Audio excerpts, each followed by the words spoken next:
Every morning at 0630 hours, Rebecca Moran arrived at Fort Henderson's logistics warehouse before anyone else. She unlocked the heavy metal doors, flipped on the fluorescent lights, and began her routine checking medical inventory, organizing equipment requests, and preparing supply manifests for the day ahead. For 3 years, she'd been the invisible backbone of the base's operations, the woman who made sure everything ran smoothly without anyone noticing. At 41, Rebecca was small in stature with jet black hair always pulled back in a tight bun. Her sharp green eyes seemed to catalog every detail around her, but she rarely spoke unless directly asked a question. She wore the same thing every day: dark jeans, steel-toed boots, and a faded military surplus jacket that had seen better days. The jacket bore no unit patches, no rank insignia, no name tag, just worn fabric that looked like it had been through hell and back. Most people assumed she was a civilian contractor, maybe former military who transitioned to government work. Her supervisor, Master Sergeant Jackson, had hired her 3 years ago after she'd impressed him with her encyclopedic knowledge of military supply chains. He'd asked minimal questions during the interview, her references checked out, her background. Clearance came through clean, and she demonstrated an almost supernatural ability to organize chaos into order. "You military?" Jackson had asked during that first interview. Previously, Rebecca had answered, her voice quiet but steady. That was the extent of their discussion about her background. Jackson learned quickly that Rebecca delivered results. Without drama, showed up early, stayed late, and never complained about anything. In his 20-year career, he'd never had a more reliable employee. The other warehouse staff, mostly young enlisted soldiers rotating through logistics assignments, treated Rebecca with polite respect. She trained them efficiently, answered their questions patiently, and never pulled rank that she technically didn't have. Private Martinez, fresh out of basic training, had once asked her about her jacket. "That's real military issue, isn't it?" He'd said, admiring the quality of the faded fabric. Rebecca had simply nodded and continued sorting medical supplies. She didn't elaborate, didn't share war stories, didn't bond over shared experiences. She just worked. But there were signs, small details that suggested Rebecca's previous military service had been more significant than she let on. She knew regulation numbers by heart, could identify equipment by its NSN before reading the label, and had an uncanny ability to predict supply shortages weeks in advance. When new soldiers struggled with military protocols, she'd quietly guide them through the correct procedures without making them feel stupid.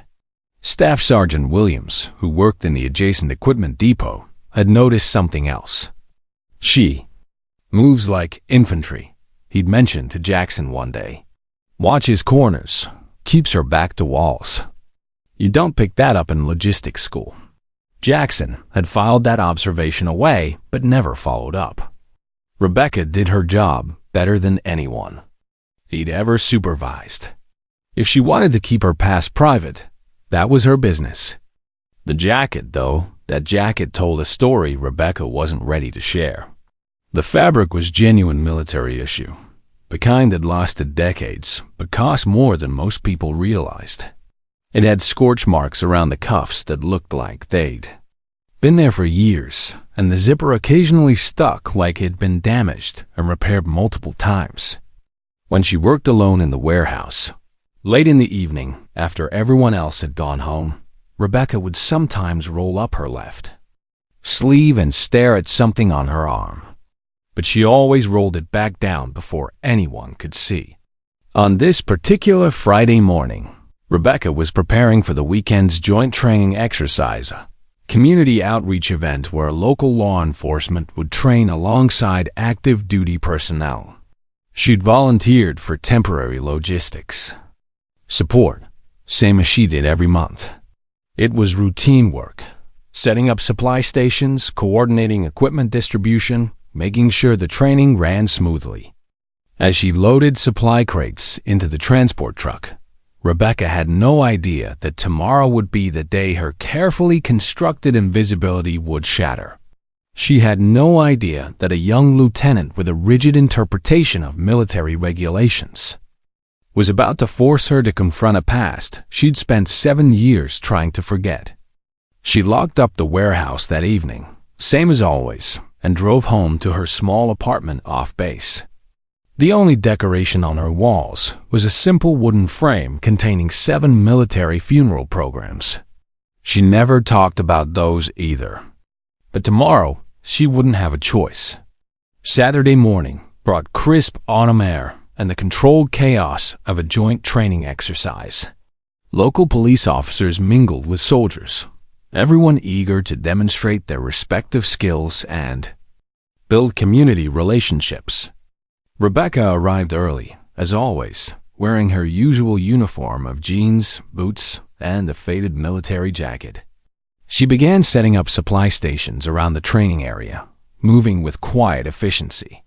Lieutenant Mark Stevens, 24 years old, and 6 months out of officer candidate school, was conducting his first multi-agency training exercise. Everything had to be perfect. His career advancement depended on successful leadership of events like this.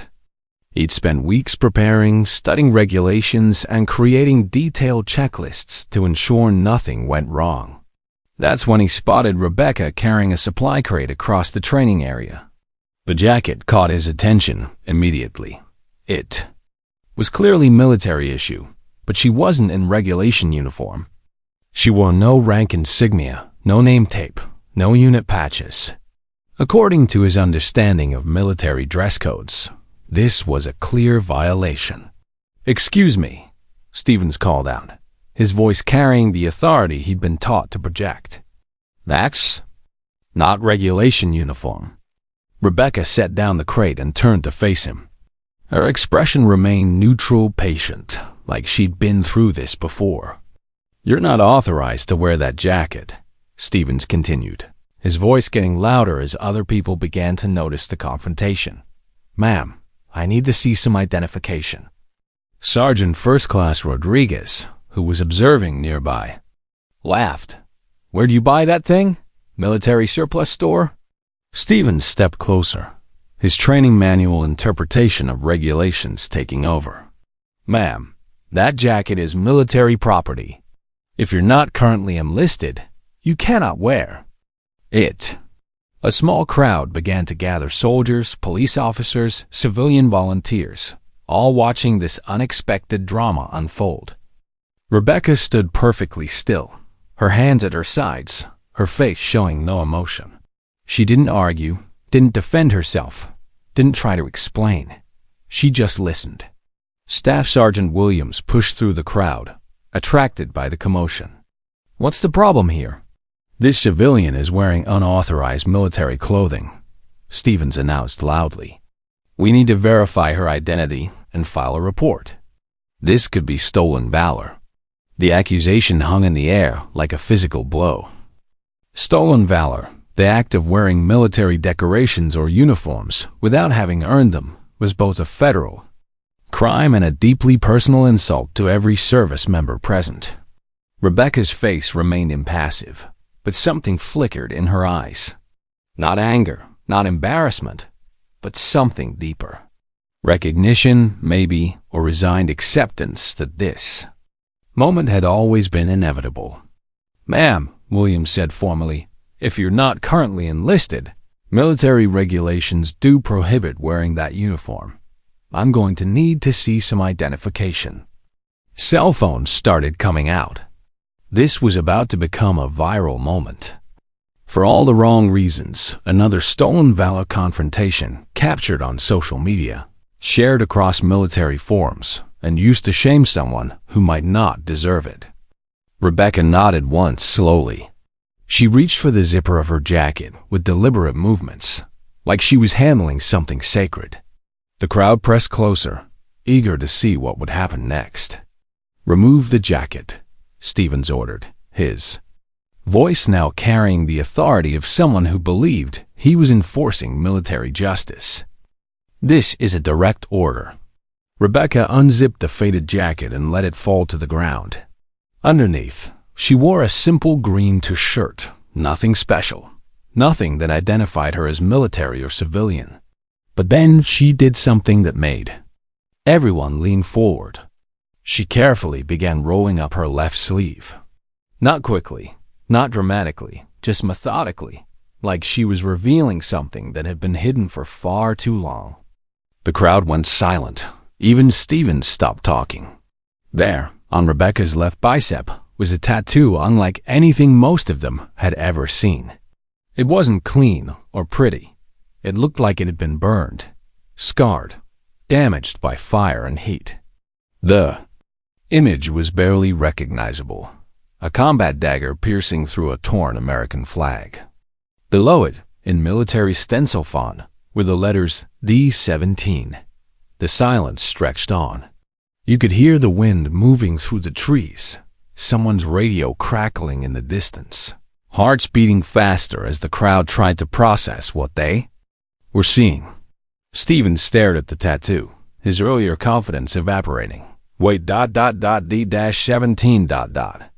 That's not a real unit designation. Rodriguez's voice dropped to a whisper. No, that's the unit they lost in Lang Sector. The fire. All classified. Master Sergeant Jackson, who had been watching from a distance, felt his stomach drop. He'd heard stories whispers in the NCO club after too many beers about a logistics unit that had been overrun, about soldiers who died defending a supply depot that officially never existed. But he'd never imagined that Rebecca, quiet Rebecca, who sorted medical supplies and never talked about her past, had been part of that story. The confrontation that had started as a simple uniform violation was about to become something much more significant. And Rebecca, who had spent 7 years trying to remain invisible, was about to be seen in a way she'd never wanted. An older voice cut through the stunned silence. Colonel Patricia Hayes stepped forward from the observation area, her 28 years of service evident in every measured step. She'd been watching the confrontation from a distance, initially annoyed by the disruption to her training exercise. But now her expression had changed completely. "That ink," she said slowly, her eyes fixed on Rebecca's scarred tattoo. "There were only 2 people authorized to wear that mark." The crowd pressed closer, sensing they were witnessing something historic. Stevens, Rodriguez, and Williams stood frozen, their earlier accusations forgotten in the face of something they didn't understand. Hayes continued, her voice carrying the weight of classified knowledge. The unit commander and the unit medic. The commander died in the Lang Sector incident, 2018. Posthumous Bronze Star. She looked directly at Rebecca, who met her gaze with steady eyes. "That means you're—" Rebecca's voice was quiet but clear, each word carefully chosen. "Staff Sergeant Rebecca Moran, Delta 17 Medical Support. Presumably killed in action, March 15th, 2018. The words hit the crowd like a physical blow. Steven stammered, his face pale. But the report said everyone died. The entire unit was lost. Rebecca's voice remained steady, though something flickered in her eyes. Pain, maybe, or the weight of 7 years of carrying secrets. I didn't disappear. I stayed quiet because no one wanted to remember what we had to do out there. She looked around at the faces staring at her, young faces. Faces that had never seen real combat. Faces that had never had to make the choices she'd made. That tattoo, she continued, touching the burned ink on her arm, was given to us before our final mission. A mark of commitment to the unit, to each other, to the mission. Her voice got quieter. 7 of us went in. Only I came out. The silence stretched on. Nobody knew what to say. Nobody knew how to respond to a ghost who had just revealed herself. Colonel Hayes stepped forward. Sergeant Moran, why didn't you report in? Why didn't you reclaim your service record? Rebecca looked down at her tattoo, at the scorched ink that had survived fire and pain and 7 years of silence. Because those who didn't make it, they wore the same mark. I didn't need recognition to remember them. I just needed to keep serving. Master Sergeant Jackson felt like the ground had shifted under his feet. For 3 years, he'd supervised someone he thought was a civilian contractor. Now he was learning that she was a decorated combat veteran who had chosen to work in anonymity rather than claim the benefits and recognition she'd earned. "Ma'am," he said, his voice thick with emotion. "I had no idea. If I'd known ... Rebecca shook her head. "You treated me exactly right, Sergeant. You let me do my job without questions, without fanfare. That's all I ever wanted." Stevens, who had started this confrontation with such certainty, now looked like he wanted to disappear. "Sergeant, ma'am, I owe you an apology. I was just trying to ... You were doing your job," Rebecca interrupted. "You were right to question someone wearing a uniform they might not have earned. That's what good soldiers do." But even as she spoke, the crowd could see the cost of her revelation. For 7 years, she'd built a life in the shadows, serving without recognition, carrying the weight of her unit's memory in private. Now, because of a young lieutenant's rigid interpretation of regulations, that carefully constructed invisibility was shattered. Hayes called for the crowd to disperse, but the damage was done. Cell phones had been recording. Social media posts were already being shared. By evening, everyone would know the name Rebecca Moran, and slowly the real story of Delta 17 would begin to emerge. As the crowd reluctantly dispersed, Rebecca bent down to pick up her jacket. The simple act of putting it back on seemed different now, not like someone trying to hide, but like someone who had finally stopped running from who she was. But she also knew that everything was about to change. The quiet life she'd built, the anonymity she'd treasured, the privacy she'd needed to process her trauma, all of it was gone now. That night, alone in her apartment, Rebecca sat looking at the 7 funeral programs on her wall. "I'm sorry," she whispered to the photos. "I tried to keep you private. I tried to keep your memory safe." But maybe, she thought, it was time for their story to be told. Maybe 7 years of silence had been enough. By evening, the story had spread through Fort Henderson like wildfire. Social media posts multiplied, messages flew between units, and everyone wanted to know the truth. About Delta 17, what had really happened in Lang Sector? How had one woman survived when 7 others died? And why had she chosen to hide for 7 years? Colonel Hayes spent the evening making phone calls, accessing classified files, and piecing together the real story. What she found made her stomach turn. Delta 17 had been a classified logistics operation supporting special operations teams in hostile territory.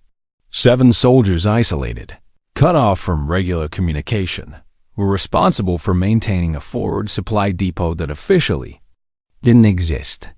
They provided weapons, ammunition, medical supplies, and communication equipment for units conducting operations that would never appear in any public record. The attack came at dawn on March 5th, 2018. Intelligence failure, security breach. Someone had given up their location. 47 enemy fighters hit them with rockets, mortar, and small arms fire from 3 directions. The depot was designed to be abandoned quickly if overrun. Standard protocol was to destroy sensitive materials and evacuate. But there were wounded soldiers inside. Men and women who'd been brought in during the night. Soldiers who couldn't be moved. Rebecca Moran was the unit medic.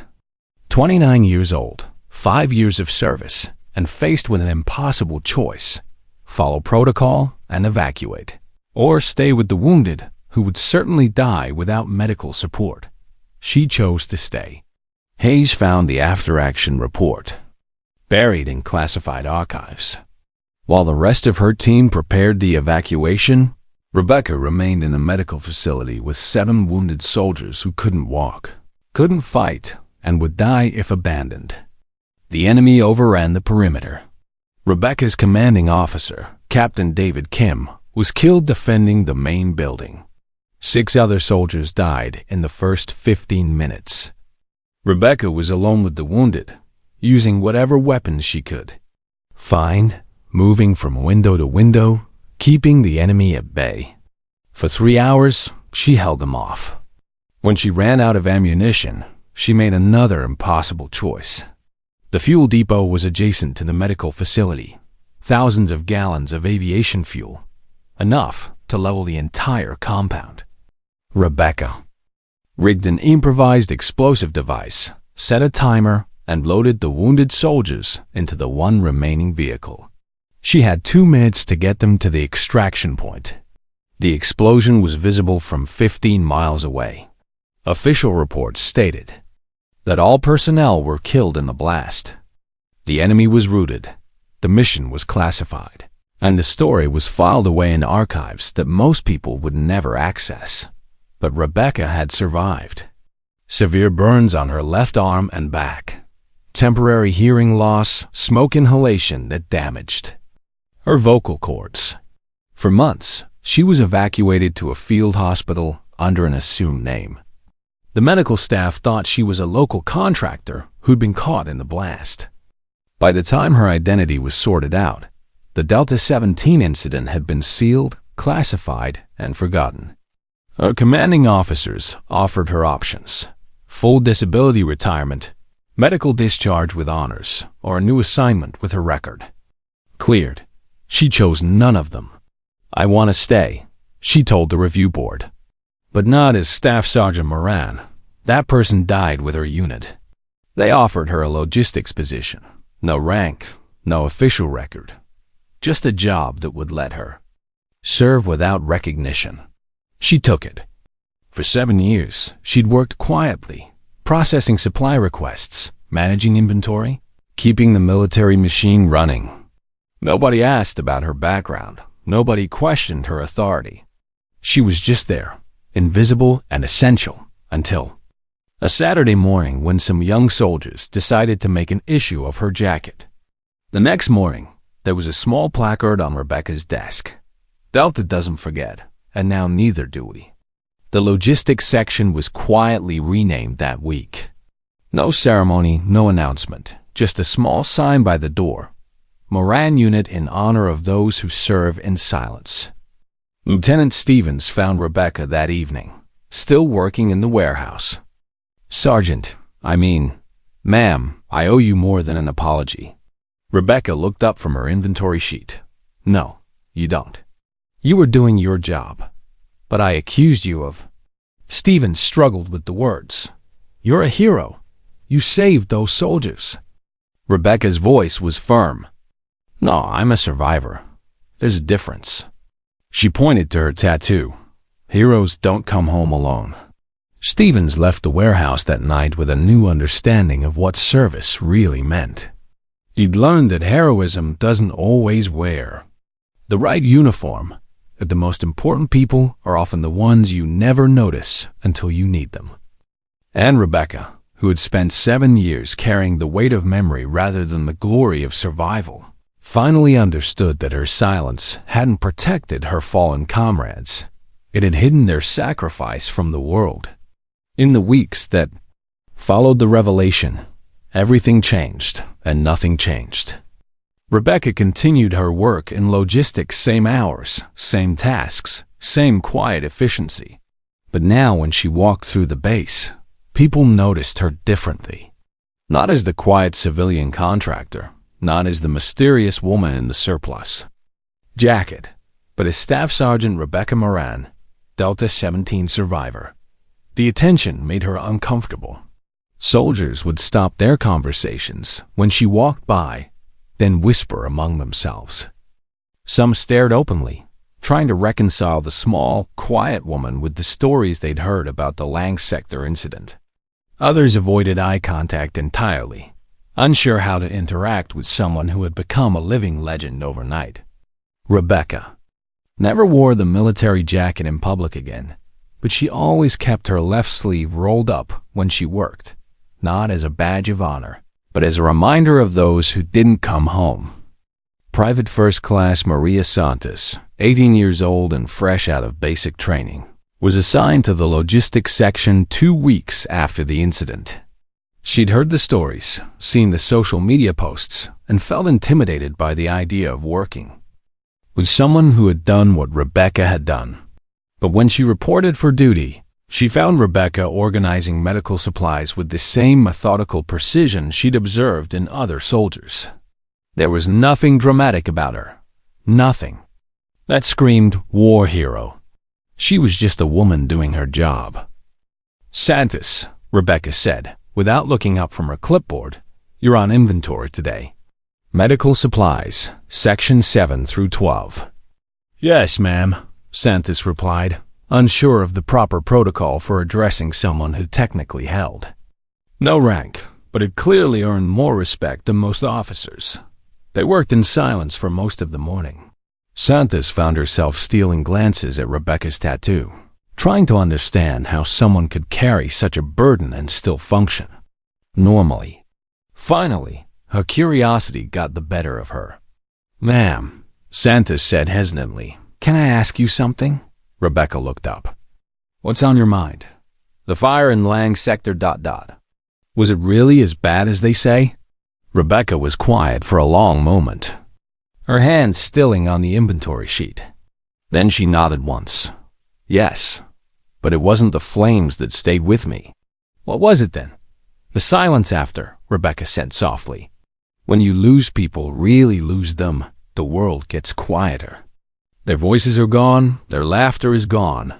The things they would have said, the jokes they would have made, all gone." She touched her tattoo, tracing the burned edges with her finger.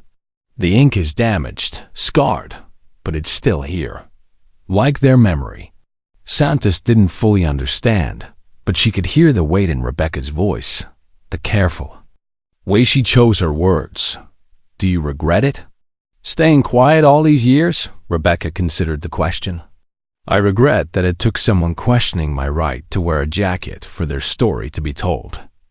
They deserved better than my silence." That afternoon, Master Sergeant Jackson called Rebecca into his office.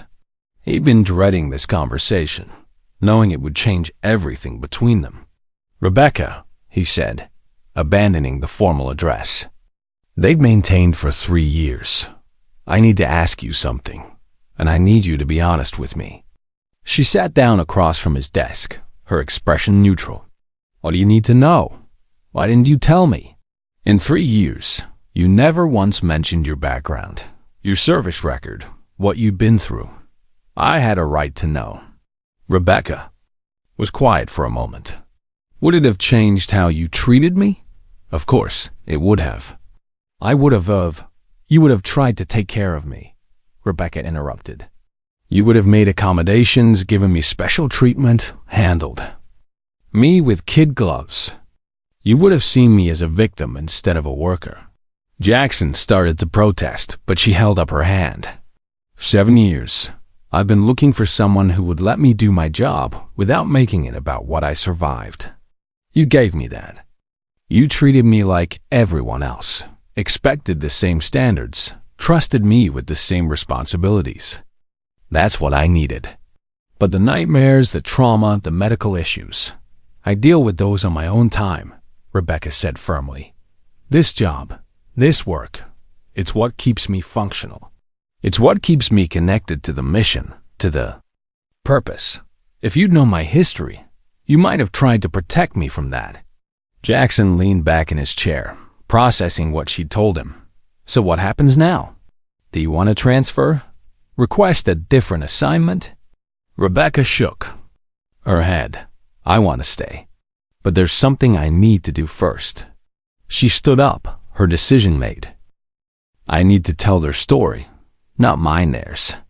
The 7 who didn't make it home. They deserve to have their sacrifice recognized, their service remembered." Jackson nodded slowly. "What do you need from me?" "Permission to speak at the base. Memorial ceremony next month. and help accessing the records that can be declassified. It's time people knew what really happened in Lang Sector. That evening, Rebecca sat in her apartment, looking at the 7 funeral programs on her wall. For the first time in 7 years, she spoke to them out loud. "I'm sorry I kept you quiet for so long," she said to the photos. "I thought I was protecting you, protecting your memory, but I was really protecting myself." She touched each program, reading the names she'd memorized long ago. You deserve better. You deserve to have your story told, your sacrifice honored. I'm going to fix that now. The base memorial ceremony was held on a crisp November morning, exactly 1 month after the confrontation that had changed everything.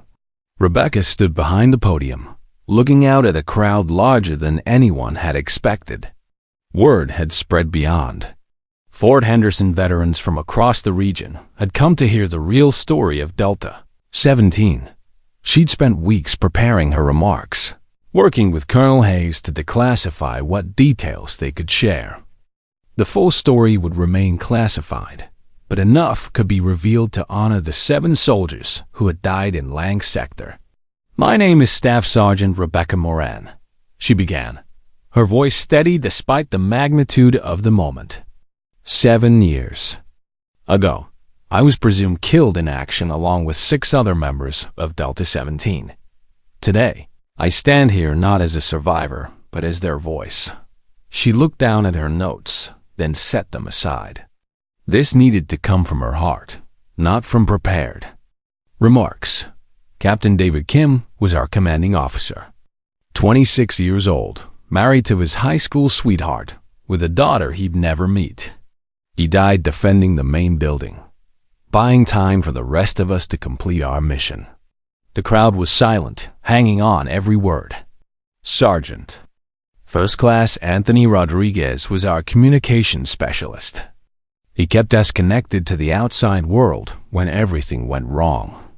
He was supposed to rotate home the week after our mission ended. Rebecca's voice caught slightly, but she pressed on.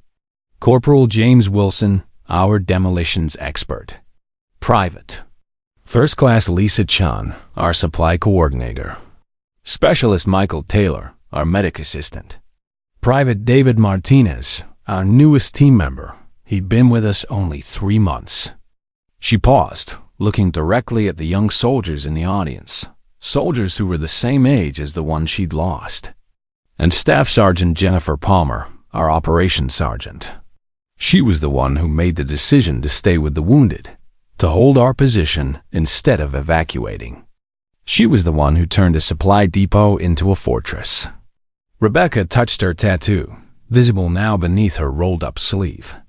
These 7 soldiers died because they chose mission over safety, because they chose to protect others over protecting themselves. They held their position for 3 hours against overwhelming odds, giving wounded soldiers a chance to survive. She looked up at the crowd, her eyes finding Master Sergeant Jackson, Lieutenant Stevens, and the others who had been part of that fateful Saturday morning. For 7 years, I carried their memory in silence. I thought that was enough. I thought keeping their sacrifice private was somehow protecting them. I was wrong. Her voice grew stronger, more certain. Heroes don't need protection. They need recognition. They need their stories told. They need the world to know that when it mattered most, they stood their ground and did their duty. Rebecca stepped away from the podium and walked to the memorial wall, where 7 new names had been added. She saluted each one, a proper military salute, sharp and precise and respectful. Captain Kim, Sergeant Rodriguez, Corporal Wilson, Private Chun, Specialist Taylor, Private Martinez, Staff Sergeant Palmer. She held the salute for a long moment, then dropped her hand. Delta 17 is gone, but their legacy lives on. Not in the classified files that document their final mission, but in the wounded soldiers who survived because they chose to stay. In the supply lines that remained secure because they held their position. and the reminder that sometimes the most important battles are fought by the smallest units, in places whose names will never appear in history books. When she finished speaking, the crowd remained silent for several seconds. Then, slowly, a ripple of applause began. It grew louder, more sustained, until the entire crowd was on its feet. But Rebecca wasn't looking at the crowd. She was looking at the 7 names on the memorial wall, finally seeing them the way they deserved to be. Seen not as classified casualties, but as heroes whose sacrifice had meaning. After the ceremony, Lieutenant Stevens approached her. He'd been dreading this moment, knowing he needed to make amends for his role in forcing her revelation. "Sergeant Moran," he said formally, "I owe you an apology, not just for the confrontation, but for forcing you to relive something you weren't ready to share." Rebecca studied his face, seeing genuine remorse in his eyes. "Lieutenant, you did what you thought was right. You enforced regulations. You questioned someone who might have been dishonoring the uniform. That's what good soldiers do. But I caused you pain. You caused me to face something I'd been avoiding for 7 years," Rebecca interrupted. "Maybe it was time. Maybe they needed their story told, and I needed to be the one to tell it." Stevens nodded, still struggling with the weight of what had happened. "Is there anything I can do? Anything that would help make this right?" Rebecca thought for a moment. "There is one thing. That jacket, the one you ordered me to remove it, belonged to Captain Kim. It was all I had left of him when I came back. I'd like to donate it to the base museum, with a placard explaining what it represents." "I'll arrange that personally," Stevens promised. "And Lieutenant, the next time you see someone wearing a uniform they might not have earned, still ask the questions. Still enforce the standards. But remember that sometimes the most important stories are the ones people aren't ready to tell." As the crowd dispersed, Rebecca stood alone by the memorial wall. For the first time in 7 years, she felt something. She'd almost forgotten peace. Not the peace of forgetting, but the peace of remembering well. Master Sergeant Jackson approached her as she prepared to leave. "So what happens now? Do you want to return to active duty? Request a new assignment?" Rebecca shook her head. "I want to stay right where I am. In logistics, in the background. Keeping the machine running, but not in silence anymore." She looked at the 7 names on the wall one more time. "They deserve to have their story told, and I deserve to tell it." 6 months after the memorial ceremony, Rebecca's life had found a new rhythm. She still worked in logistics, still arrived early and stayed late, but the weight of carrying 7 years of secrets had lifted. The base museum now displayed Captain Kim's jacket alongside a detailed placard explaining the Delta 17 mission, and Rebecca had become an unofficial mentor to young soldiers struggling with their own challenges. The media attention had been intense but brief. Rebecca had given exactly 1 interview to a military publication that focused on the sacrifice of the 7 fallen soldiers rather than her survival. She declined book deals, speaking engagements, and television appearances. The story belonged to her fallen comrades, not to her. But the impact of her revelation had rippled far beyond Fort Henderson. The Department of Defense had quietly reviewed other classified operations, looking for similar cases where heroism had been buried under classifications and bureaucratic silence. 3 other presumed dead soldiers had been located and offered the choice to reclaim their identities or continue their anonymous service. Rebecca was working late one evening when she heard footsteps in the warehouse. She looked up to see Colonel Hayes approaching, carrying a folder that looked suspiciously official. "Working late again, Sergeant?" Hayes said, though she'd long since stopped trying to convince Rebecca to accept a formal rank restoration. "Inventory doesn't do itself, ma'am," Rebecca replied, setting down her clipboard. "What brings you to the warehouse?" Hayes set the folder on Rebecca's desk. "I wanted to give you this personally. It's your full service record, declassified and restored. Your medals, your commendations, your combat citations audited. You've earned the right to wear your rank again. Rebecca opened the folder, scanning documents she hadn't seen in 7 years. Bronze Star with Valor Device. Purple Heart, Combat. Medical Badge. Commendations for actions she'd almost forgotten. The official record of Staff Sergeant Rebecca Moran, decorated combat veteran. There's something else, Hayes continued. The review board has recommended you for promotion to Sergeant First Class with full back pay and benefits. You've earned it twice over. Rebecca closed the folder slowly. I appreciate this, ma'am. I really do. But I need you to understand something. I'm exactly where I want to be. I don't need the rank, the recognition, or the pay adjustment. I just need to be able to do my job. Hayes studied her face. You sure about this? You could transfer to any base, any assignment. With your record, you could write your own ticket. I'm sure, Rebecca said firmly. This is my home. These are my people. The mission isn't glamorous, but it's important. Someone needs to make sure the supplies keep flowing. The equipment gets where it needs to go. The basic logistics that keep everything running. Hayes nodded slowly. All right, but the offer stands. If you ever change your mind, the door is open. After Hayes left, Rebecca sat alone in the warehouse, looking at the folder. 7 years ago, she'd walked away from this identity, choosing anonymity over recognition. Now she was choosing purpose over promotion, service over status. She thought about the young soldiers she'd trained, the ones who'd learned from her example that heroism didn't require headlines.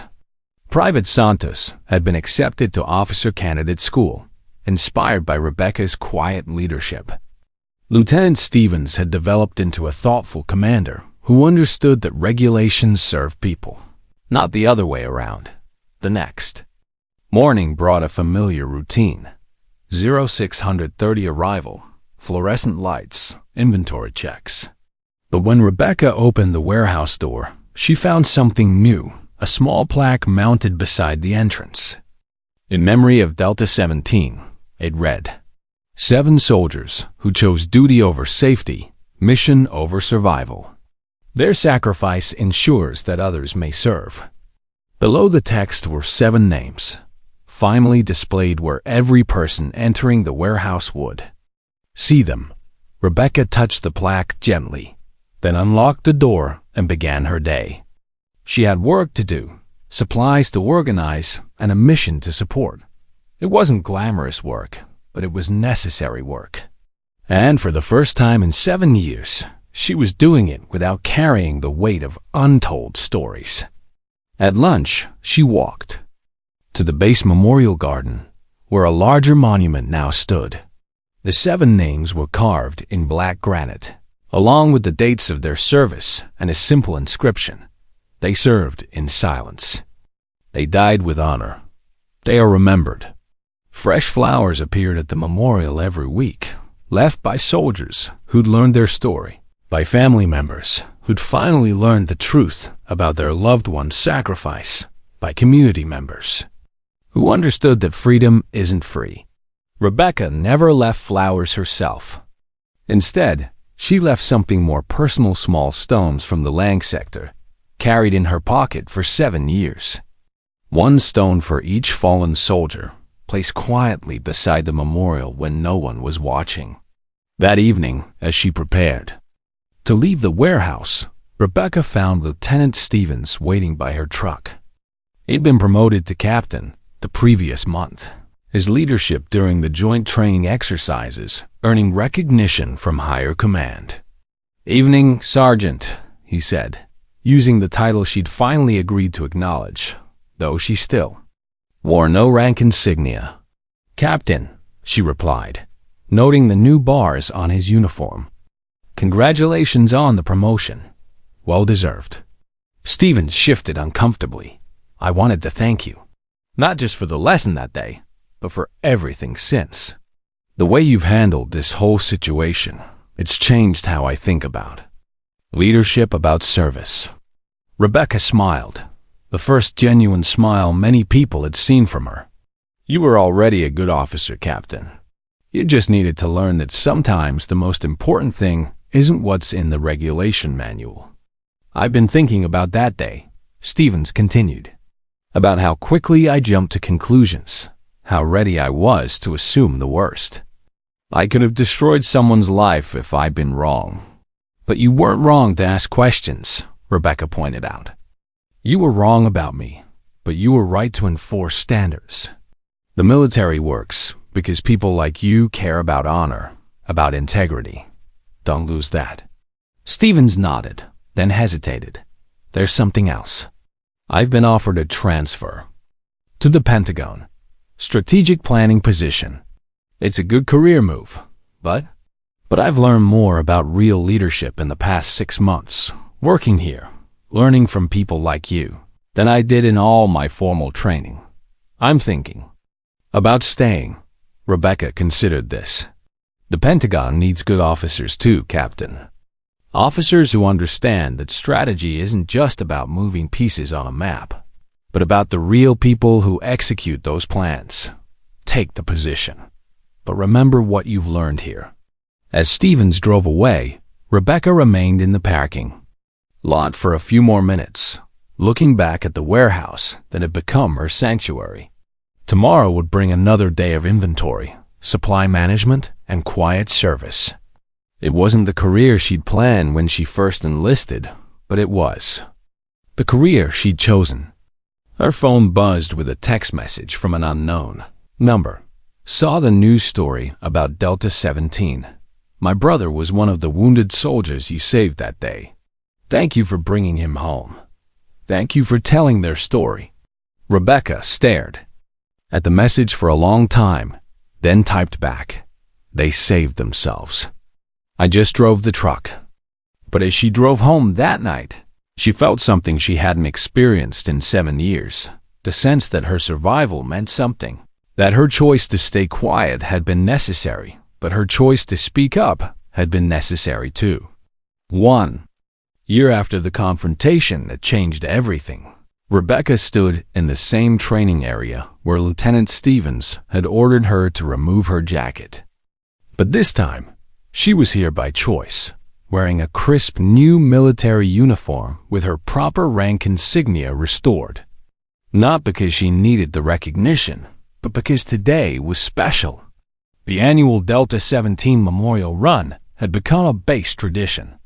Every March 15th, soldiers and civilians would run 7 miles, 1 mile for each fallen member of the unit, ending at the Memorial Garden. Rebecca had resisted participating for months, but Master Sergeant Jackson had finally convinced her that her presence would mean something to the participants. As runners gathered at the starting line, Rebecca noticed familiar faces mixed with new ones. Captain Stevens was there, back from his Pentagon assignment for the memorial event. Private Santos, now Sergeant Santos, wore the uniform of a newly commissioned officer. Even Colonel Hayes had joined the group, determined to honor the 7 soldiers whose story had touched the entire base. "You ready for this?" Jackson asked, stretching beside her. At 45, he wasn't the fastest runner on base, but he trained hard for this moment. Rebecca looked around at the crowd. Nearly 200 people had signed up for the memorial run. "I don't think I'll ever be ready," she admitted. "But they deserve this. They deserve to be remembered." The starting horn sounded, and the group began moving together. Rebecca had chosen to run at the back, not wanting to make the event about her survival. But as they reached the first mile marker, she noticed something remarkable happening. Younger soldiers were naturally gravitating toward her, asking quiet questions about the mission, about her fallen comrades, about what it meant to serve with honor. She found herself telling stories she'd kept locked away for years, not about the firefight or the explosion, but about the people. Captain Kim collected vintage postcards. She told a young corporal as they ran through the second mile. He had boxes of them from all over the world. Said he was going to visit every place on those cards when he retired. Sergeant Rodriguez could fix any piece of communication equipment with paper clips and electrical tape. She shared with a group of Signal Corps soldiers. He once kept us connected to headquarters using parts from a broken radio and a car battery. By the 4th mile, Rebecca realized she was no longer running alone. The entire group had reorganized itself around her, not because she was the survivor, but because she was the storyteller. She was giving life to 7 names that had become more than memorial plaques. They were becoming real people again. At the 6th mile, as they approached the final stretch, Rebecca saw something that stopped her in her tracks. 7 figures stood along the route, family members of the fallen soldiers. They traveled from across the country to be here, to finally meet the woman who'd carried their loved ones' memories. Mrs. Kim, the captain's widow, stepped forward. She was older now, her dark hair streaked with silver, but her eyes held the same intensity Rebecca remembered from old photographs.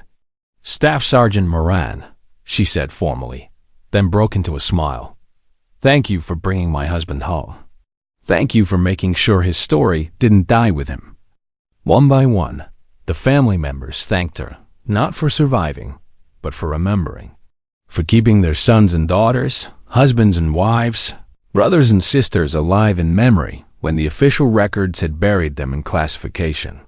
The final mile was run in silence, each participant lost in their own thoughts about service, sacrifice, and the weight of memory. When they reached the memorial garden, Rebecca was surprised to find herself at the front of the group, no longer hiding.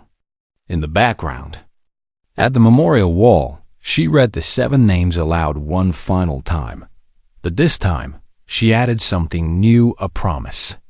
Captain Kim, Sergeant Rodriguez, Corporal Wilson, Private Chun, Specialist Taylor, Private Martinez, Staff Sergeant Palmer. Your watch is ended. Your story is told. Your sacrifice is honored. Rest easy. We have the watch now.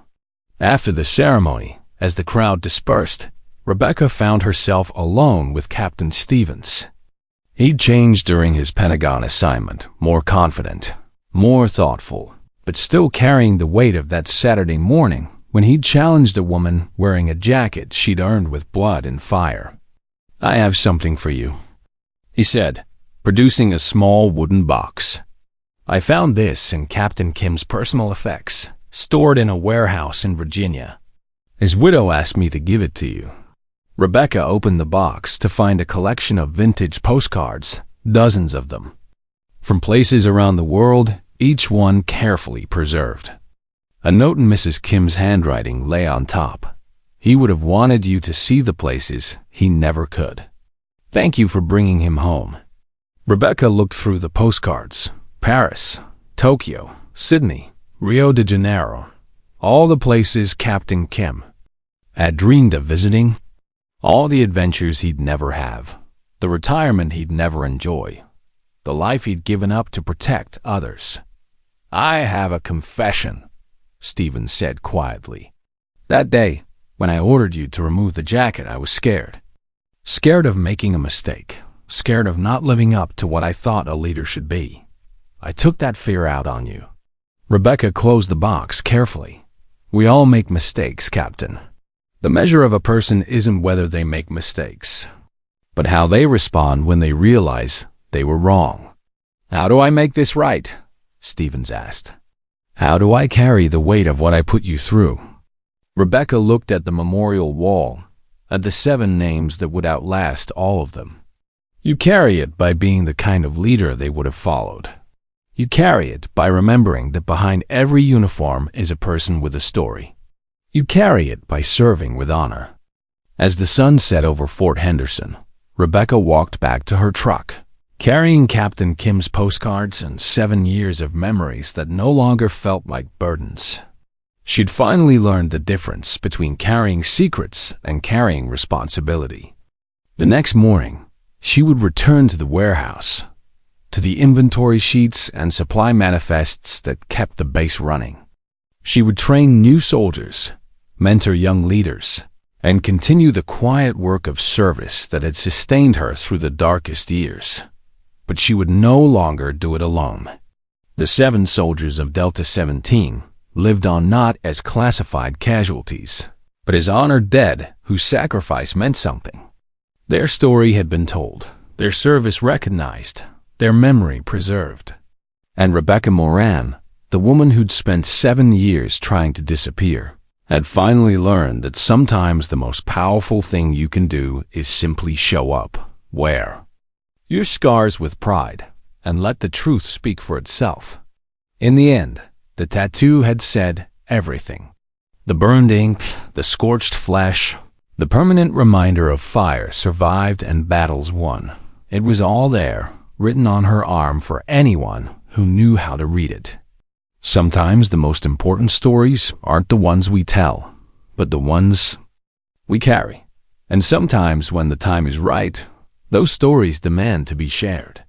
The young lieutenant who'd questioned her uniform had been right about one thing. She was wearing something she'd earned.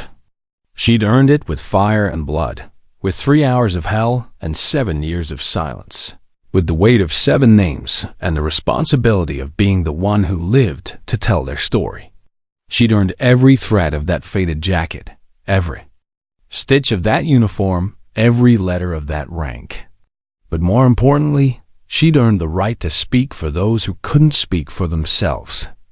Delta 17 was gone, but their legacy lived on in every supply mission completed, every wounded soldier saved, every young leader who learned that true strength isn't about what you wear on your uniform. It's about what you carry in your heart. The room had fallen silent when her tattoo was revealed, but the silence hadn't lasted. From that moment forward, 7 voices that had been quiet for too long finally had someone to speak for them. And that, Rebecca knew, was worth breaking 7 years of silence. If you enjoyed this story, don't forget to hit the subscribe button and become a part of our Everyday Life Stories community. Where are you watching from? Drop a comment below. We love hearing from our amazing viewers around the world.